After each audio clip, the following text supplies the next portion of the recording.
Maths foundation के physics के class में आप सभी का स्वागत है। मैं इरफान अलम आज शुरू करने वाला हूं क्लास 12 के फिजिक्स का चैप्टर नंबर 13 और इस चैप्टर का नाम है एटॉमिक न्यूक्लियस। आज इस चैप्टर का डे 1 है। अगर आप फिजिक्स को बेसिक से लर्न करना चाहते हैं और आसान शब्दों में लर्न करना चाहते हैं तो आप हमारे चैनल को सब्सक्राइब कर लें और बेल आइकॉन को दबा दें ताकि जो भी वीडियो अपलोड किया जाए उसका मैसेज आप तक पहुंच जाए। तो आइए हम लोग स्टार्ट करते हैं चैप्टर नंबर 13। ये chapter state board, CBSE board और आईसीएसई बोर्ड तीनों के लिए इंपॉर्टेंट है।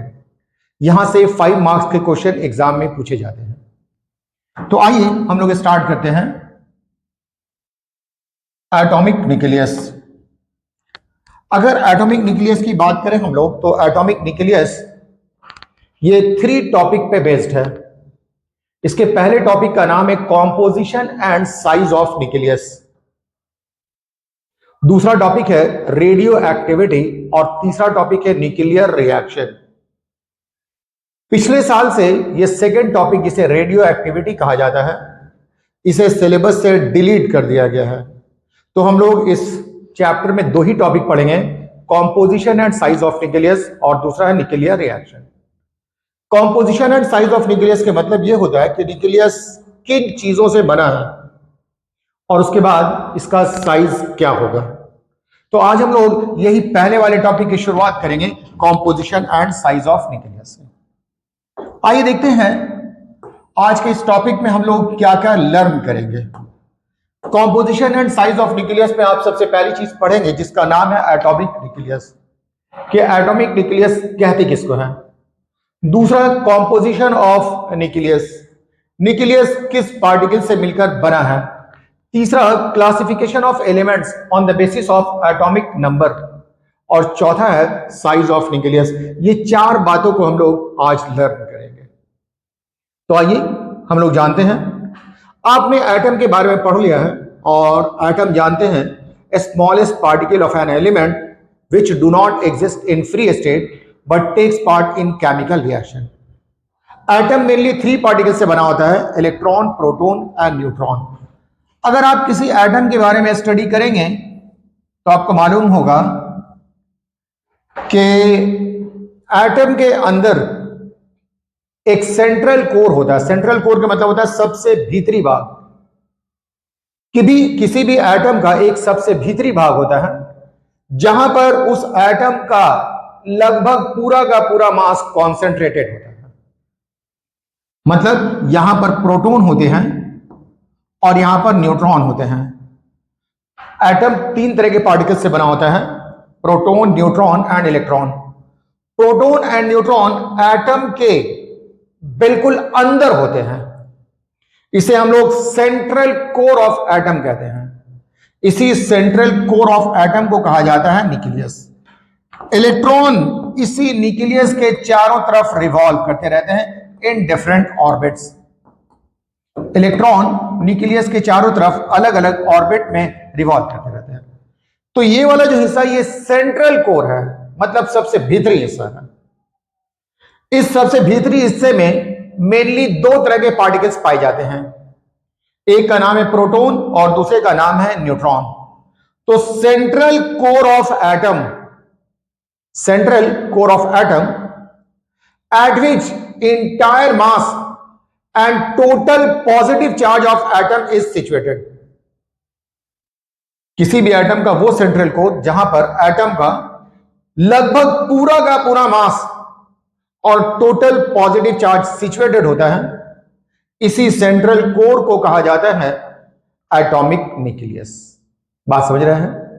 किसी भी एटम के अंदर का वो सबसे भीतरी भाग जहां पर उस एटम का लगभग पूरा का पूरा मास और उस एटम का टोटल पॉजिटिव चार्ज कॉन्सेंट्रेटेड होता है, इसी सेंट्रल कोर को कहा जाता है atomic nucleus. The central core of atom at which almost entire mass and total positive charge of atom is concentrated is called atomic nucleus. तो आइए इस atomic nucleus का आप डेफिनेशन लिख सकते हैं. क्या डेफिनेशन देखिए, the central core of an atom at which total positive charge and almost entire mass of atom is concentrated is called atomic nucleus. Its size is of the order of 10 to the power minus 15 मीटर. Atomic nucleus का जो size होता है ये 10 to the power minus 15 meter के radius में होता है. मतलब किसी का रेडियस 1 इंटू 10 और माइनस 15 मीटर होगा, किसी का 3 इंटू 10 और माइनस 15 होगा, किसी का 4.5 इंटू 10 माइनस 15 होगा. मतलब ऑर्डर जो होगा वो 10 टू द पावर माइनस 15 में होगा. तो आपने ये सीख लिया कि एटम में एटम का एटॉमिक न्यूक्लियस क्या है. तो central core of an atom at which total positive charge and almost entire mass of atom is situated is called atomic nucleus. Its size is of the order of 10 to the power 15 meter. उसके बाद एक composition of nucleus. इसका मतलब यह हुआ कि nucleus किस तरह के पार्टिकल से मिलकर बना है. तो किसी भी एटम का न्यूक्लियस मेनली दो तरह के पार्टिकल से बना होता है. एक का नाम है प्रोटॉन और दूसरे का नाम है न्यूट्रॉन. और भी बहुत सारे पार्टिकल्स होते हैं न्यूक्लियस के अंदर, लेकिन हम लोग बेसिकली फोकस करेंगे दो मेन पार्टिकल्स को. एक को कहा जाता है प्रोटॉन और दूसरे को कहा जाता है न्यूट्रॉन. तो एटम दो तरह के पार्टिकल से कंपोजिट होते हैं. पहला इस proton. Proton positively charge particle है जिस पर चार्ज का amount plus 1.6 into 10 minus 19 coulomb होता है. Proton it is positively charge particle having charge plus 1.6 into 10 minus 19 coulomb and इसका मास जो होता है वो 1.672 into 10 to the power minus 27 KG. किसी भी एटम का मास जो होगा वो किसी भी एटम के प्रोटॉन का प्रोटॉन का जो मास होगा वो 1.672 into 10 to the power minus 27 KG होता है. बात समझ रहे हैं. कोई भी एटम का न्यूक्लियस दो तरह के पार्टिकल से बना होता है. एक प्रोटॉन है, ये पॉजिटिवली चार्ज पार्टिकल है. इस पर चार्ज का amount plus 1.6 into 10 minus 19 coulomb होता है और इसका mass 1.67 into 10 to the power minus 27 KG होता है. दूसरा जो पार्टिकल है इसका नाम है न्यूट्रॉन. इसे न्यूट्रॉन इसलिए कहा जाता है क्योंकि ये इलेक्ट्रिकली न्यूट्रल होता है. Neutron it is electrically neutral, मतलब इसके ऊपर कोई चार्ज नहीं होता है. And it's mass is 1.674 into 10 to the power minus 27 KG. इसका जो मास है वो 1.674 इंटू 10 माइनस 27 केजी है. अगर आप मास ऑफ प्रोटॉन की बात करें तो प्रोटॉन का मास था, प्रोटॉन के मास का वैल्यू है 1.672 into 10 to the power minus 27 KG, जबकि न्यूट्रॉन का मास है 1.674 इंटू 10 माइनस 27 केजी. जब आप दोनों को कंपेयर करेंगे तो आपको पता चलेगा कि न्यूट्रॉन का मास प्रोटॉन के मास से स्लाइटली मोर है, स्लाइटली हायर है. तो हम लोगों ने इसे नंबर में लिख दिया है एक नोट में, neutron is slightly heavier than proton. कभी कभी एग्जाम में मल्टीपल चॉइस पे आता है विच इज हेवियर पार्टिकल्स. तो न्यूट्रॉन प्रोटॉन की तुलना में स्लाइटली हेवियर होता है. तो आपने देख लिया एटॉमिक न्यूक्लियस किसको कहते हैं. दूसरा आपने सीखा कि न्यूक्लियस का कॉम्पोजिशन क्या है, मतलब न्यूक्लियस किन चीजों से बना है. नेक्स्ट अगला जो टर्म है उसमें कुछ हम लोग कुछ फिजिकल टर्म्स को जानेंगे. इसमें सबसे पहला चीज है जिसका नाम है एटॉमिक नंबर. हमने बताया कि कोई भी एटम मेनली तीन तरह के पार्टिकल से बना होता है, इलेक्ट्रॉन, प्रोटॉन और न्यूट्रॉन. प्रोटॉन और न्यूट्रॉन एटम के बीच में होते हैं जिसे न्यूक्लियस कहा जाता है. अलग अलग एटम के न्यूक्लियस में प्रोटॉनों की संख्या अलग अलग होती है. जैसे अगर बात करें हम लोग हाइड्रोजन के, तो हाइड्रोजन के न्यूक्लियस में प्रोटॉनों की संख्या 1 है. हीलियम के न्यूक्लियस में प्रोटॉनों की संख्या 2 है. लिथियम के न्यूक्लियस में प्रोटॉनों की संख्या 3 है, बेरिलियम के न्यूक्लियस में प्रोटॉनों की संख्या 4 है, बोरॉन के न्यूक्लियस में प्रोटॉनों की संख्या 5 है। मतलब अलग अलग एटम के न्यूक्लियस में प्रोटॉनों की संख्या अलग अलग होती है। इसी प्रोटॉन की संख्या को ही उस एलिमेंट्स का एटॉमिक नंबर माना जाता है।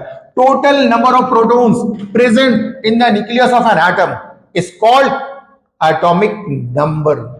किसी भी एटम के न्यूक्लियस में प्रोटॉनों की कुल संख्या को एटॉमिक नंबर के नाम से जाना जाता है। जैसे हाइड्रोजन का एटॉमिक नंबर अभी मैंने बताया, ये 1 हो जाएगा, हीलियम का एटॉमिक नंबर 2 हो जाएगा, लिथियम का एटॉमिक नंबर 3 हो जाएगा, बेरिलियम का एटॉमिक नंबर 4 हो जाएगा, बोरॉन का एटॉमिक नंबर 5 हो जाएगा। तो अलग अलग एटम्स का एटॉमिक नंबर अलग अलग होगा, मतलब इसके न्यूक्लियस में नंबर ऑफ प्रोटॉन्स अलग अलग होते हैं। एटॉमिक नंबर को हम लोग Z से लिखते हैं, एटॉमिक नंबर को Z से रिप्रेजेंट किया जाता है। तो समझ गए, total number of protons present in the nucleus of an atom is called its atomic number. और हर एक एलिमेंट्स का के एटम का एटॉमिक नंबर अलग अलग होता है। Second, mass number. ये number of protons and number of neutrons है। एटम के न्यूक्लियस में मौजूद प्रोटॉन और न्यूट्रॉन की कुल संख्या को कहा जाता है मास नंबर।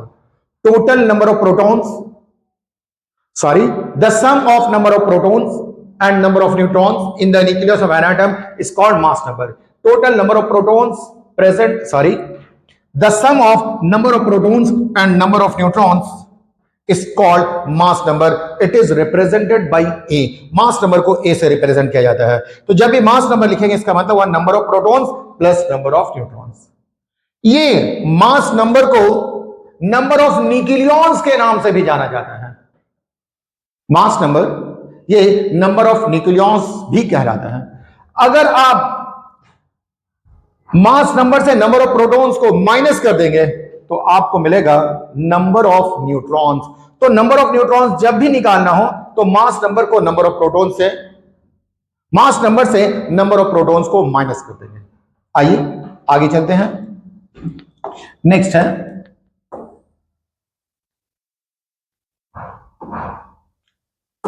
एटम का रिप्रेजेंटेशन। तो एटम को रिप्रेजेंट किया जाता है ZXA से। यहां Z के नीचे एक नंबर होगा, यहां X के नीचे एक नंबर होगा जिसे Z से रिप्रेजेंट कर रहे हैं, ये एटॉमिक नंबर को दर्शाता है। और X के टॉप पर A लिखा है, ये मास नंबर को दर्शाता है। मतलब ये वाला जो पार्ट है ये एलिमेंट्स को दर्शाएगा, ये जो है ये एटॉमिक नंबर बताएगा, और ये जो है ये मास नंबर बताएगा। X represents element, Z atomic number और A है मास नंबर। एग्जाम्पल के तौर पे अगर हम लिखते हैं 6C12, 6C12, तो इसका मतलब यह हुआ कि ये कार्बन एलिमेंट्स को दर्शाता है। किसको दर्शाएगा? कार्बन एलिमेंट्स को। ये कार्बन का एटॉमिक नंबर ये 6 हुआ और कार्बन का मास नंबर ये 12 हो गया। 6 से 12 इसको पढ़ते हैं, ये कार्बन को दर्शाएगा, कार्बन का एटॉमिक नंबर 6 और कार्बन का मास नंबर 12। जब आप मास नंबर से एटॉमिक नंबर को माइनस कर देंगे तो ये 6 आ रहा है, ये नंबर ऑफ न्यूट्रॉन्स है। मतलब मास नंबर से एटॉमिक नंबर को माइनस करने पर नंबर ऑफ न्यूट्रॉन्स मिलते हैं। उसी तरह से 17Cl35, 17Cl35 ये क्लोरीन को दर्शाता है, ये क्लोरीन एलिमेंट है। ये क्लोरीन का एटॉमिक नंबर 17, क्लोरीन का मास नंबर 35, 35 से 17 को माइनस कर देंगे, जो बचेगा वही इसका नंबर ऑफ न्यूट्रॉन्स हो जाएगा। तो an atom is represented by ZXA, X represents elements, Z atomic number और A मास नंबर है। आइए अब हम लोग इसमें आते हैं, एक टर्म डिफाइन करते हैं जिसका नाम है आइसोटोप्स। आइसो के मतलब होता है सेम और टोप्स कहते हैं पोजीशन को। ये वैसे एलिमेंट्स हैं जिनका एटॉमिक नंबर तो सेम होता है। Atoms of same element having same atomic number but different mass number are called isotopes. Atoms of same element, एक ही एलिमेंट्स होगा, दोनों का एटॉमिक नंबर, चूंकि एलिमेंट सेम है इसलिए एटॉमिक नंबर सेम होगा, लेकिन मास नंबर अलग अलग होगा, ऐसे एलिमेंट्स को कहा जाता है isotopes. Atoms of same element having same atomic number but different mass number are called isotopes. Example के तौर पे 6C12 एंड 6C14, ये दोनों का दोनों कार्बन एटम को दर्शाता है, दोनों में कार्बन का एटॉमिक नंबर सेम है, लेकिन मास नंबर जो है कार्बन का अलग अलग है। यहां पर कार्बन का मास नंबर 12 है और यहां पर कार्बन का मास नंबर 14 है। उसी तरह से 17Cl35 एंड 17Cl37, ये क्लोरीन को दर्शाता है। इस क्लोरीन का एटॉमिक नंबर 17, इसका भी एटॉमिक नंबर 17, लेकिन दोनों का मास नंबर अलग अलग है। 1H1 एंड 1H2, इसको कहते हैं प्रोटियम और इसको कहते हैं ड्यूटेरॉन। दोनों का एटॉमिक नंबर सेम है, लेकिन दोनों का मास नंबर अलग अलग है। तो atoms of same element having same atomic number but different mass number are called isotopes. अब आप थोड़ा सा गौर करें, अगर आप पहले वाले में, फर्स्ट वाले में आप एटॉमिक नंबर कैलकुलेट करेंगे, नंबर ऑफ न्यूट्रॉन, तो 12 माइनस 6, ये आपको आ जाएगा 6। मतलब 6 से 12 में नंबर ऑफ न्यूट्रॉन्स आपको 12 मिलेगा, और 6C14 इसमें आप काउंट करेंगे नंबर ऑफ न्यूट्रॉन्स को, तो ये 8 मिल जाएगा। तो आप देखेंगे दोनों का एटॉमिक नंबर सेम है, मास नंबर अलग अलग है, और ये डिफरेंस नंबर ऑफ न्यूट्रॉन्स के कारण हुआ है। तो isotopes elements are formed due to different number of neutrons. Number of neutrons अलग अलग होगा तो आइसोटोप्स एलिमेंट्स का फॉर्मेशन होगा। आइए आगे चलते हैं। Properties of isotopes. Isotopes elements के क्या प्रॉपर्टीज होते हैं ये देखिए। पहला है, isotopes elements are placed at same place in the periodic table. मतलब पीरियोडिक टेबल में जो पहले वाले एलिमेंट्स का पीरियड होगा और ग्रुप होगा, वही आपको दूसरे वाले का भी पीरियड और ग्रुप होगा। जैसे 6C12 और 6C14 दोनों का पीरियोडिक टेबल में पोजीशन सेम होगा, मतलब दोनों के लिए पीरियड और ग्रुप सेम होंगे। तो isotopes elements are placed in same place at in the periodic table.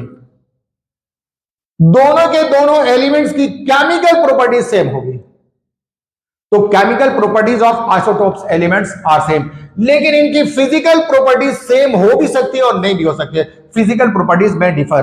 Chemical property पहला था, isotopes elements are placed at same place in the periodic table. दूसरा है, chemical properties of isotope elements are same but their physical properties may differ. तीसरा, isotopes elements are formed due to different number of neutrons in the nucleus. अभी मैंने आपको बताया कि isotopes elements के nucleus में नंबर ऑफ इलेक्ट्रॉन डिफर करते हैं, और इसी डिफरेंस की वजह से आपको isotopes elements का निर्माण होता है। दूसरा है आइसोबार्स।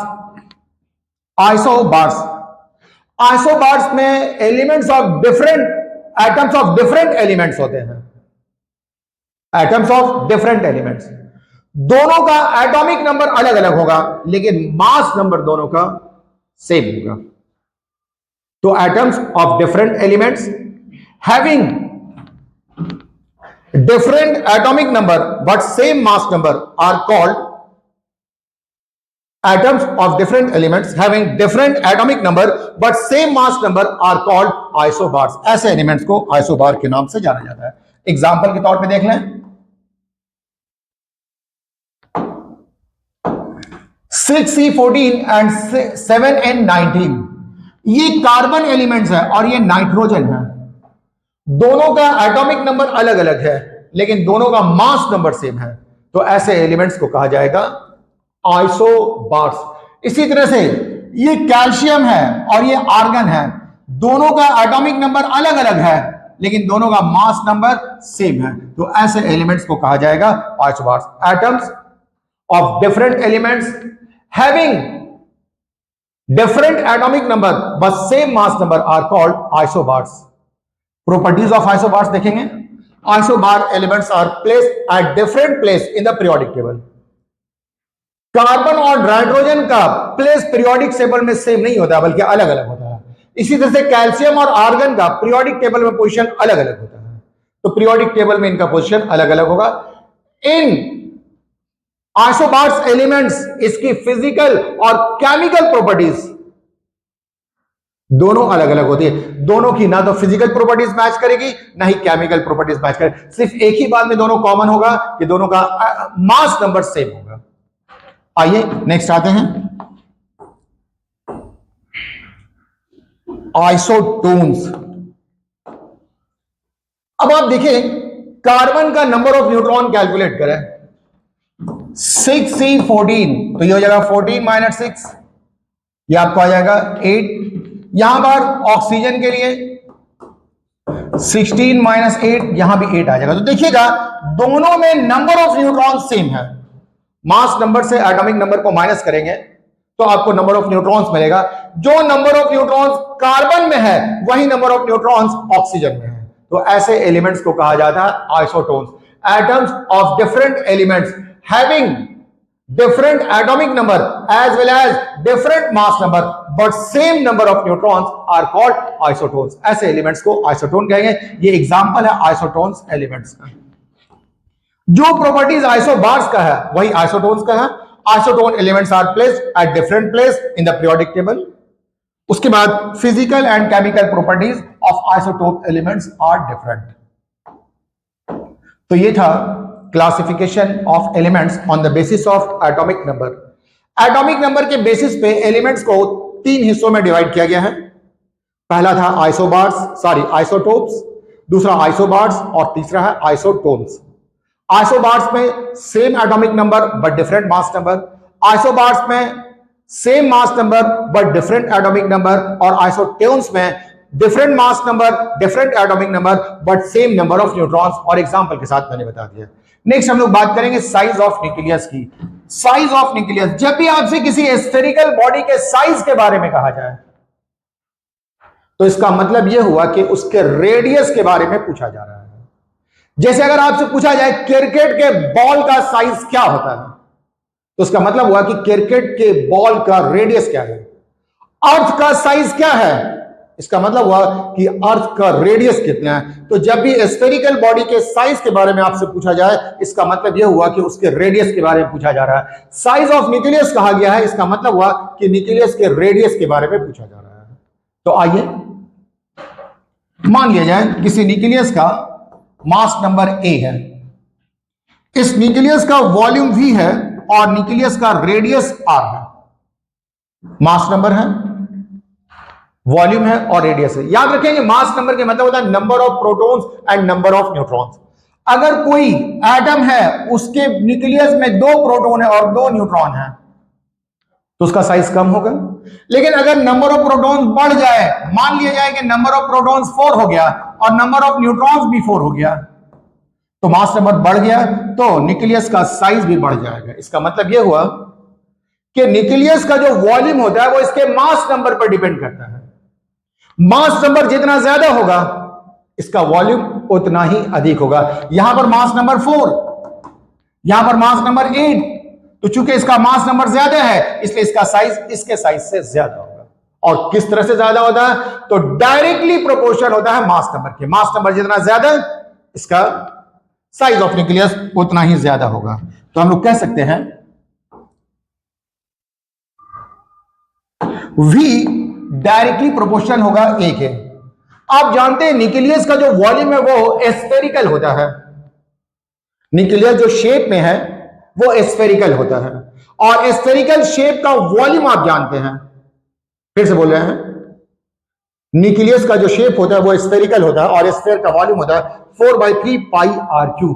तो यहां पर मैंने लिख दिया V के बदले में 4/3 πr3 क्योंकि न्यूक्लियस का वॉल्यूम स्फेरिकल है इसलिए πr3 हो जाएगा। अब अगर हम लोग r³ लिखेंगे तो 4/3 पाई ये कांस्टेंट है। इसका मतलब ये हो गया r³ भी डायरेक्टली प्रोपोर्शनल है r के। इसका मतलब ये हुआ कि r ये डायरेक्टली प्रोपोर्शनल हो जाएगा 1/a पर, r डायरेक्टली प्रोपोर्शनल हो जाएगा a पर पावर 1/3 के। r डायरेक्टली प्रोपोर्शनल होता है a पर पावर 1/3 के। प्रोपोर्शनलिटी साइन को हटाने के लिए एक कांस्टेंट देना पड़ता है तो r इज इक्वल टू है r0 ए पर पावर 1/3, जहां आर नॉट प्रोपोर्शनलिटी कांस्टेंट है और इसे हम लोग एम्पिरिकल कांस्टेंट कहते हैं। आर नॉट प्रोपोर्शनलिटी कांस्टेंट है, ये एम्पिरिकल कांस्टेंट कहलाता है और आर नॉट का वैल्यू होता है 1.2 इंटू 10⁻⁻15 मीटर। तो ये आर नॉट का वैल्यू है। तो आप देख लिया कि रेडियस ऑफ न्यूक्लियस होगा R is equal to R not A पर पावर 3, सॉरी 1/3 लिख दिया। आर नॉट प्रोपोर्शनलिटी कांस्टेंट है और आर नॉट का वैल्यू था 1.2 into 115, hence size of nucleus is of the order of 10⁻⁻15। ये आपको याद रखना होगा कि न्यूक्लियस का साइज 10⁻⁻15 होता है। आइए क्वेश्चन करके देखते हैं क्या लिखा हुआ है। Mass number of nucleus is 27, mass number का वैल्यू दिया हुआ है, मतलब आपको ए का वैल्यू दिया हुआ है, ये 27 है। What will be radius of nucleus, मतलब आर का वैल्यू आपको मालूम करना है। अभी आपने पढ़ा आर इज इक्वल टू होता है, sorry R is equal to R not A पर पावर 1/3। आर नॉट का वैल्यू है 1.2 इंटू 10⁻⁻15 मीटर और ए जो कि आपको 27 पर पावर 1/3। 27 को लिखा जा सकता है 3 पर पावर 3 और होल पावर 1/3, इतना मीटर। 27 को 3 टू द पावर 3 लिख सकते हैं क्योंकि 3 3 9, 9 3 27। ये 3 और ये 3 कैंसिल हो जाएगा तो आपको 3 पर पावर 1 बच जाएगा। इसको मल्टीप्लाई करेंगे 3.6 इंटू 10⁻⁻15 हो जाएगा। तो ऐसा न्यूक्लियस जिसका मास नंबर 27 है उसके न्यूक्लियस का जो साइज है मतलब रेडियस है वो 3.6 इंटू 10⁻⁻15 होगा। आइए आगे चलते हैं।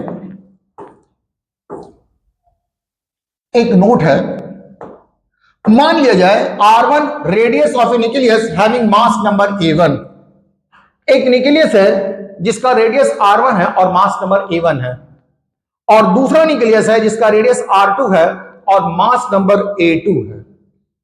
तो R1 R2 A1 A2 के बीच क्या रिलेशन है, ये रिलेशन हम लोग एस्टैब्लिश करना चाहते हैं। दो अलग अलग न्यूक्लियस है, दोनों का रेडियस और मास नंबर दिया हुआ है, तो यह आपस में किस तरह से रिलेटेड है वो देखेंगे। तो आपने अभी पढ़ा था R is equal to R not A पर पावर 1/3, तो R1 को लिख सकते हैं आर नॉट इंटू A1 पर पावर 1/3 एंड R2 को लिख सकते हैं आर नॉट इंटू A2 पर पावर 1/3। अब आप 1 को डिवाइड कर दीजिए 2 से तो आर नॉट कैंसिल हो जाएगा, R1/R2 ये A1/A2 पर पावर 1/3 हो जाएगा। इस फॉर्मूला को भी हम लोग यूज करते हैं क्वेश्चन को सॉल्व करने के लिए। इसमें अगर हम लोगों को एम्पिरिकल कांस्टेंट का वैल्यू नहीं भी मालूम है तो इस फॉर्मूला से हम लोग रेडियस मालूम कर सकते हैं। आइए करके देखते हैं। एक न्यूक्लियस है, लिखा हुआ है radius of a nucleus having mass number 27 is found to be 3.6 into 10⁻⁻15। एक न्यूक्लियस है, इसका रेडियस 3.6 इंटू 10⁻⁻15 मीटर है और इसका एटॉमिक नंबर है 27। What will be radius of another nucleus having mass number 125। एक दूसरा न्यूक्लियस है जिसका मास नंबर 125 है, तो इसके रेडियस का वैल्यू कितना होगा ये हम लोग को मालूम करना है। तो अभी मैंने आपको फॉर्मूला बताया है R1/R2 ये बराबर है A1/A2 पर पावर 1/3, यही था। अगर आप इसे उलट दें तो इस फॉर्मूला को ऐसे भी लिख सकते हैं R2 divided by R1 this is equal to A2/A1 पर पावर 1/3। ये अगर रिवर्स कर दिया जाए तो सेम चीज रहेगा, पावर में कोई चेंज नहीं होगा। अब आप वैल्यू पुट कर दें R2 बाई R1 का वैल्यू है 3.6 इंटू 10⁻⁻15 मीटर। A2 ये है आपको 125, A1 ये है 27, इस पर पावर 1/3, ठीक है ना। R1/R2 अगर A1/A2 पावर 1/3 था तो इसे आप R2/R1 भी लिख सकते हैं, ये A2/A1 1/3 आ जाएगा। अब आप R1 का वैल्यू पुट कर दे, A2 का वैल्यू पुट कर दे और A1 का वैल्यू पुट कर दे, देखिए आपको क्या मिलेगा। इसे आप लिख सकते हैं R2 divided by R1, this is equal to, sorry, R2, यहां पर R1 का वैल्यू है 3.6 into 10 to the power -15 meter. ये आपको 5 का क्यूब डिवाइडेड बाई 3 का क्यूब, ये हो जाएगा 1/3। तो इस तरह से आप देखेंगे ये कैंसिल हो जाएगा, 1/3 था, 3 कैंसिल, तो आपको मिलेगा R2 is equal to 5/3 into 3.6 into 10 to -15 meter. ये कैंसिल हो जाएगा 1.2 से, और इसे आप मल्टीप्लाई करेंगे तो 6.0 इंटू 10 टू -15 मीटर मिल जाएगा। तो आप देख रहे हैं कि अगर आप किसी एक न्यूक्लियस का एटॉमिक नंबर और रेडियस दिया हुआ है और दूसरे न्यूक्लियस का मास नंबर दिया हुआ है, पहले न्यूक्लियस का मास नंबर और रेडियस दिया हुआ है और दूसरे न्यूक्लियस का मास नंबर दिया हुआ है, तो उसका एटॉमिक रेडियस आप मालूम कर सकते हैं। तो ये था एटॉमिक न्यूक्लियस का फर्स्ट क्लास। आज के लिए इतना ही है, बाकी बातें हम आपको अगली क्लास में बताएंगे। ठीक, ओके, थैंक यू।